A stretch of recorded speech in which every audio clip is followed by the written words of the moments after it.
हमने कल देखा था कि जैसा कर्म रहेगा वैसा परिणाम रहेगा। कुशल कर्म करेंगे तो अच्छा परिणाम आएगा, अकुशल कर्म करेंगे तो बुरा परिणाम आएगा। तो जो अपराधी है उसको दंड देने के लिए न्याय व्यवस्था होती है सभी जगह पर, और वो जो न्यायाधीश होते हैं वो उनके अपराधी के स्वरूप को देखते हुए उनको दंड देते हैं, किसी को फांसी, किसी को उम्र कैद या ऐसे अलग अलग तरह का। तो बुद्ध कहते हैं, सिंह सेनापति को समझाते हैं कि ये जो न्याय व्यवस्था है ये बहुत ज़रूरी है। अगर हम ऐसा नहीं करेंगे तो जो अपराधी प्रवृत्ति के लोग हैं वो इससे भी बढ़कर हिंसा करेंगे। तो उनको रोक लगाने के लिए उनके अपराधों के परिणाम स्वरूप उनको दंड देना है। लेकिन जब न्यायाधीश दंड देता है तो उसके मन में उस व्यक्ति के प्रति घृणा नहीं होनी चाहिए, बल्कि सहानुभूति होनी चाहिए। उसको सुधारने के लिए हमने उसको दंड देना चाहिए। या फिर अगर फांसी की भी सज़ा होती है तो उस व्यक्ति को ये समझाना चाहिए कि तुमने ऐसा अपराध किया है जिसकी दंड तुम्हें मिल रहा है, ये मैं नहीं दे रहा हूँ, मेरा व्यक्तिगत तुमसे कोई शत्रुता नहीं है। जो न्यायाधीश दंड देता है उसकी किसी से कोई व्यक्तिगत शत्रुता होती है क्या? नहीं। लेकिन समाज में अन्य लोगों की सुरक्षा के लिए उसे दंड देना ज़रूरी है। उसको छोड़ देंगे तो फिर वो समाज में जाके वही बातें करेगा। यही बातें हमें बुद्धा के संग में दिख रही है। जो विनय पिटक है उस विनय पिटक में बुद्धा ने ऐसे ही नियम बनाए हैं, किसी को नहीं छोड़ा है उन्होंने। जिस तरह से सामान्य लोगों को वो कह रहे हैं अपराधों के लिए दंड देना जरूरी है, वैसे भिक्खुनी भी अगर कुछ गलती करते हैं तो उनके लिए दंड के प्रावधान किए हैं। यानी वो पूरा एक नियमावली उन्होंने बना दिया कि ये गुनाह करोगे तो ये दंड मिलेगा। हमने पहले दिन भी बोले थे कि पराजित करते हैं तो उनको निष्कासित किया जाता है, लेकिन छोटे मोटी गलतियां करते हैं तो उसके लिए माफ़ी मांगने की भी उन्होंने परंपरा रखी है। तो दंड वो बोल रहे हैं बहुत ज़रूरी है अपराधी प्रवृत्ति को रोकने के लिए। ये हमारे समाज में बहुत ज़रूरी, नहीं तो अराजकता फैल जाएगी। तो इस तरह से जगह जगह उन्होंने अपने हिंसा और अहिंसा इस तत्व को कब फ्लेक्सिबल करना है, कब शिथिल करना है, इसको स्पष्ट करने की कोशिश की है। और जो हमारा देश गुलाम हुआ वो इसलिए गुलाम नहीं हुआ कि यहाँ के लोग अहिंसावादी थे, बल्कि इसलिए गुलाम हुआ क्योंकि उन्होंने जो शासन मिला उस शासन को सही तरीके से नहीं चलाते हुए भोग विलास में अपना समय बिताया। मेन कारण क्या है? आप हिस्ट्री उठा के देख लीजिए। एक तो भोग विलास में उन्होंने अपना समय बिताया राजाओं ने, या फिर शत्रुओं के साथ में उन्होंने हाथ मिला लिया। शत्रुओं के लिए हाथ मिलाकर दरवाजे खोल दिए, तब जाके शत्रु इस देश में घुसा और फिर अपना शासन कायम किया। ब्रिटिशों ने क्या किया था? ईस्ट इंडिया कंपनी के नाम से यहाँ पर मार्केट मांगा और मार्केट के बहाने उन्होंने पूरे देश पर धीरे धीरे कब्जा कर लिया। लेकिन जो यहाँ पर मुगल शासक थे उन्होंने क्या किया? अंग्रेजों के साथ में हाथ मिला लिया। जितने भी शासक थे, वो हिंदू हो या मुगल हो, जो भी शासक थे उन्होंने अंग्रेजों के साथ में हाथ मिला लिया। ठीक है, मैं मेरे साम्राज्य में रहता हूँ, तुमको मैं कुछ वो टैक्स वगैरह जो है वो मैं पे कर दूंगा, लेकिन मुझे राजा के पद पे रहने दो। तो ये समझौता हो गया ना। तो इस तरह से अंग्रेज धीरे धीरे पूरे भारत में फैल गए। तो ये कारण नहीं है कि हम अहिंसावादी थे या हम देश की सुरक्षा नहीं करते थे, क्योंकि अगर राजा या सेनापति जो भी है वही सही निर्णय नहीं लेगा तो देश गुलाम जरूर बनेगा। सम्राट अशोक के समय में देश गुलाम नहीं बना। सम्राट अशोक सबसे बड़ा उदाहरण है जिन्होंने बुद्धा के सिद्धांतों को अपने शासन में मिलाया। जगह जगह उनके शिलालेख मिलते हैं जहाँ पर उन्होंने ये लिखवाया है कि पशु हिंसा करना अपराध है। पशु हिंसा कहा है उन्होंने, वैसे ही मानव हिंसा करना भी अपराध है, ये भी उनके कानून में था।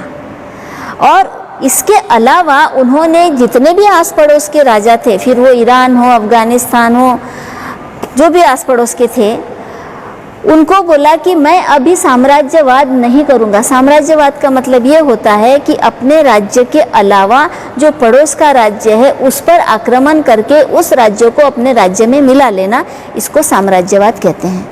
अंग्रेजों ने यही किया, साम्राज्यवाद की नीति जो बोलते हैं।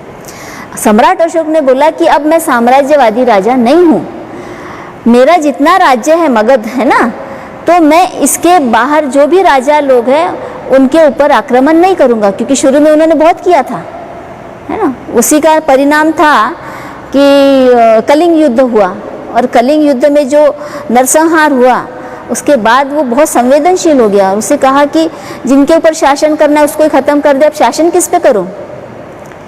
तो लोग हमारे साथ रहे, ये बहुत ज़रूरी है। शासन करने के लिए प्रजा भी होना ज़रूरी है। तो उन्होंने साम्राज्यवाद की नीति छोड़ दी और सबको पत्र लिखकर भेजे राजाओं को कि मैं तुम पर आक्रमण नहीं करूंगा, तुम अपने क्षेत्र में खुश रहो, मैं अपने क्षेत्र में खुश रहता हूं और हमारे मैत्रीपूर्ण संबंध रहना चाहिए।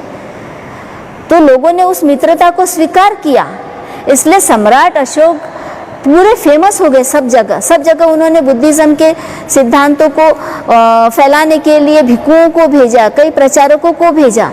तो इस तरह से बहुत सुंदर उन्होंने अपना शासनकाल निभाया। तो उस समय वो गुलाम नहीं हुआ, मौर्य काल में गुलाम नहीं बना। जब मौर्य काल खत्म हुआ उसके बाद में देश गुलाम हुआ, क्योंकि उसके बाद में बुद्धिज्म खत्म हो गया। आखिरी का जो राजा था मौर्य, क्या नाम था उसका, बृहदत्त। और बृहदत्त को किसने खत्म किया, बाहर के लोगों ने खत्म किया क्या, पुष्यमित्र शुंग इसी देश के व्यक्ति ने खत्म किया। और फिर बाद में उनकी सत्ता आई। जैसे ही पुष्यमित्र शुंग सत्ता में आया उसने सबसे पहला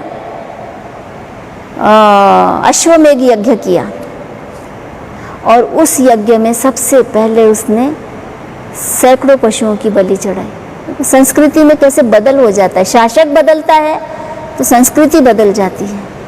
और यहाँ से फिर हिंसा की शुरुआत, जब तक कि हिंसा नहीं की गई थी तब तक के मौर्य काल अच्छा चला, और जहाँ जैसे मौर्य काल खत्म हुआ फिर हिंसा की शुरुआत हो गई और उसके बाद में दूसरे लोगों ने भी इस देश को कब्जा करना शुरू कर दिया। तो इस तरह बुद्ध को हम दोष नहीं दे सकते। बुद्ध ये शांति के प्रतीक है, युद्ध के प्रतीक नहीं है, क्योंकि उनका जीवन ही वहाँ से शुरू होता है जब साक्य और कोलियों के युद्ध की बात चलती है और वो बोलते हैं कि युद्ध किसी के भी हित में नहीं हो सकता है। वो युद्ध के कड़े विरोधी थे, लेकिन देश की सुरक्षा का जब सवाल आता है तो वो कहते हैं युद्ध आवश्यक है। लेकिन जो सेकंड उनका जो पहलू है अहिंसा का, वो ये है कि तुम करुणा मैत्री करोगे तो युद्ध की नौबत ही नहीं आएगी। क्या किया उन्होंने, रोहिणी नदी का जो विवाद सुलझाना था, उन्होंने कहा युद्ध करने से क्या समस्या हल हो जाएगी। वो कहते नहीं, उनके साथ बैठो, बातचीत करो, उसको हल करो, समान बंटवारा करो तो युद्ध क्यों होगा। सबको समानता मिलेगी तो युद्ध ही नहीं होगा। तो ये बुद्धा के अहिंसा का जो दूसरा पहलू है ना, करुणा मैत्री, ये बहुत मायने रखता है कि जब आपके मन में करुणा मैत्री पैदा होगी तो किसी के साथ में युद्ध ही नहीं होगा। आपकी करुणा मैत्री से आगे वाले में भी वो करुणा का भाव, मैत्री का भाव पैदा होना चाहिए, जैसा सम्राट अशोक ने अन्य राजाओं के मन में किया था। ये तो बहुत बड़ा टास्क है और आज इसकी बहुत ज़रूरत है। लेकिन जब भी हमें अपनी सुरक्षा की या मनुष्य की सुरक्षा की या देश की सुरक्षा की या परिवार की सुरक्षा की आवश्यकता पड़ती है तो वहाँ पर अपने बचाव में या सेल्फ डिफेंस में हिंसा करना हिंसा नहीं होता है। इसी को बुद्धा का मध्यम मार्ग कहा गया है, इसे कहते हैं अविहिंसा। मैं यहीं रुकती हूँ। सबको जय भीम, नमो बुद्धा, बहुत बहुत धन्यवाद।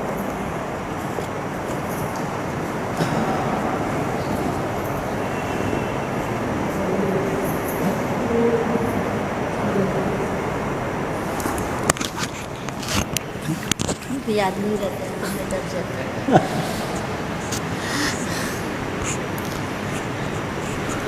आज हम लोगों ने हिंसा और मध्यम मार्ग के विषय पर प्रबोधन सुना।